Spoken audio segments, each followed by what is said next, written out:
ಶೋಷಿತರ ಸಾಮಾಜಿಕ ನ್ಯಾಯಕ್ಕಾಗಿ.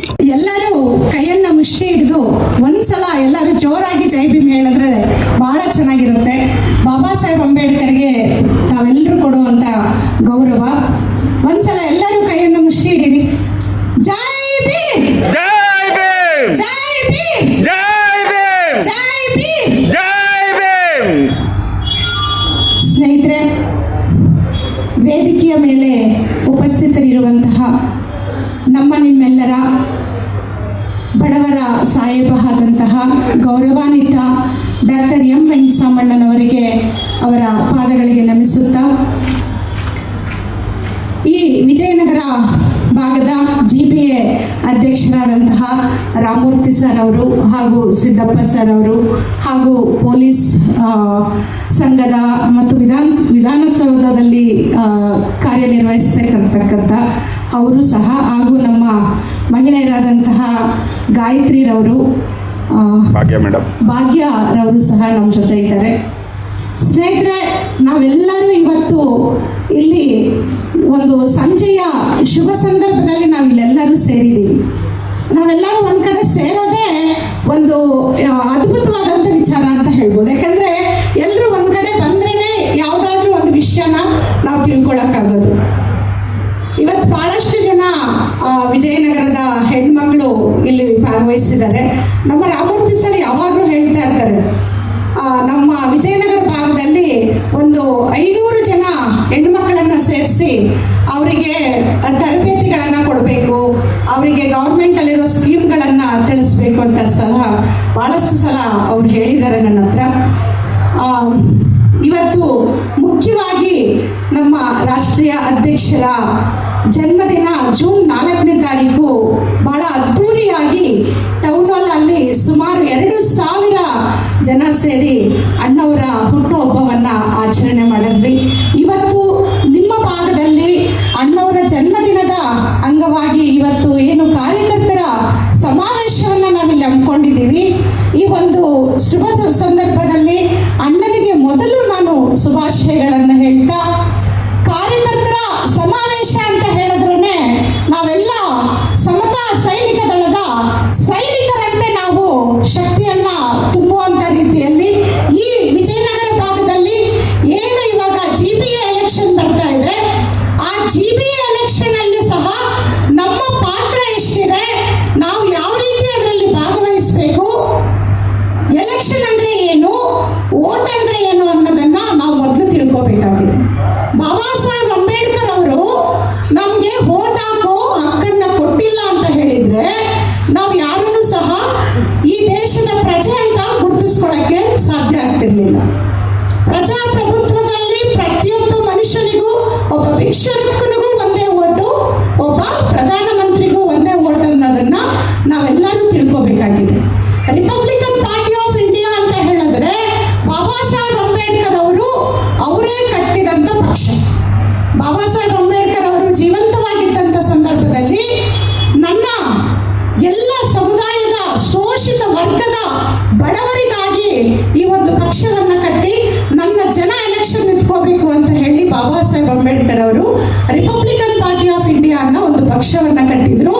ಆ ಪಕ್ಷವನ್ನ ಎಲ್ಲೂ ಎಡಬಿಡದೆ ನಮ್ಮ ಅಣ್ಣನವರು ವೆಂಕಟರಾಮಣ್ಣನವರು 45 ವರ್ಷದಿಂದ ಬಾಬಾ ಸಾಹೇಬ್ ಅಂಬೇಡ್ಕರ್ ಕಟ್ಟಿದಂತ ರಿಪಬ್ಲಿಕನ್ ಪಾರ್ಟಿ ಆಫ್ ಇಂಡಿಯಾ ಮತ್ತು ಬಾಬಾ ಸಾಹೇಬ್ ಅಂಬೇಡ್ಕರೇ ಸ್ಥಾಪನೆ ಮಾಡಿದಂತ ಸಮತಾ ಸೈನಿಕ ದಳ ಸಂಘಟನೆಯನ್ನ ಅವರ ಹೆಗಲಲ್ಲಿ ಹೊತ್ಕೊಂಡು ಇಡೀ ದೇಶಾದ್ಯಂತ ಸಾರುವಂತ ರಾಷ್ಟ್ರೀಯ ನಾಯಕರಾಗಿ ಇವತ್ತಿಗೂ ಸಹ ಬಡವರ ಇವತ್ತು ವಿಜಯನಗರದಲ್ಲಿ ಇರ್ತಕ್ಕಂಥ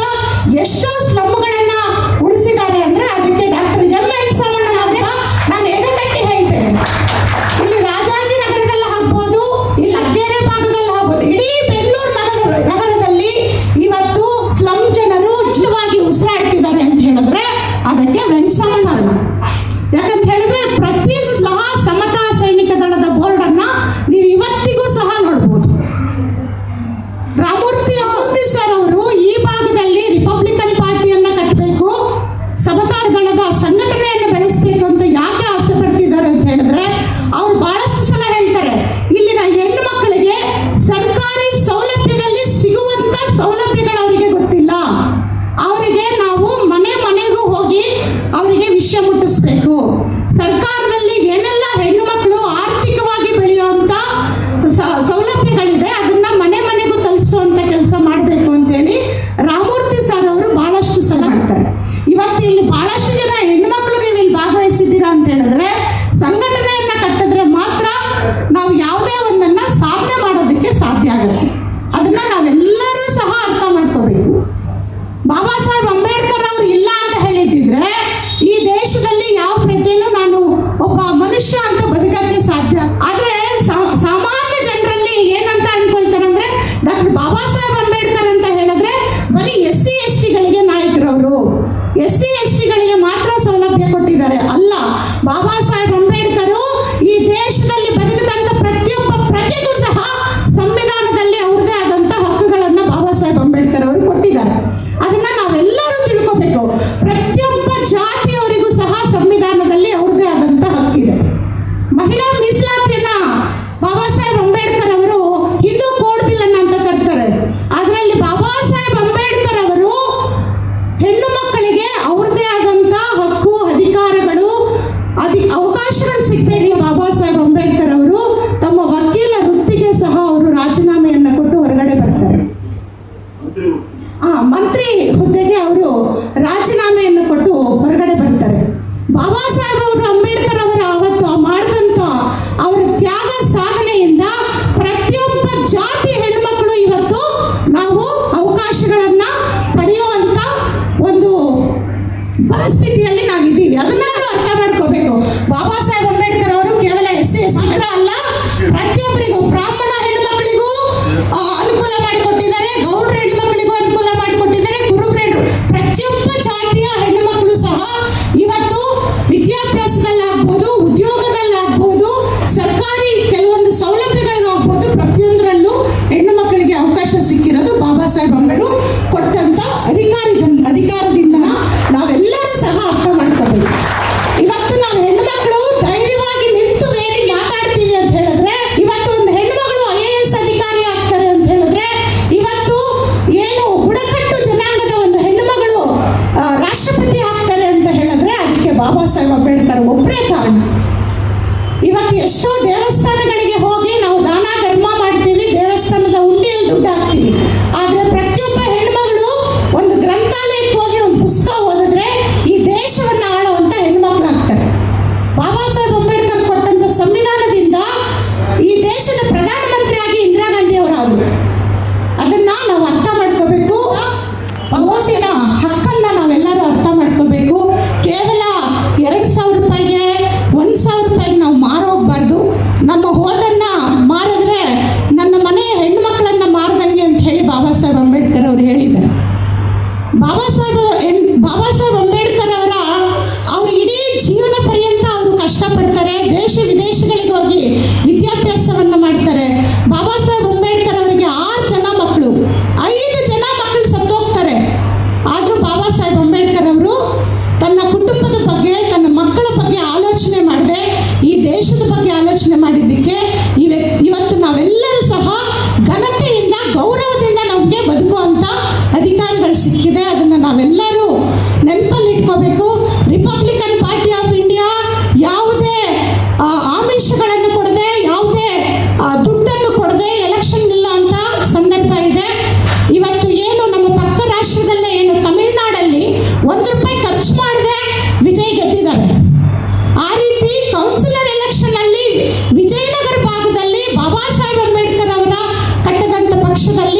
ಜವಾಬ್ದಾರಿ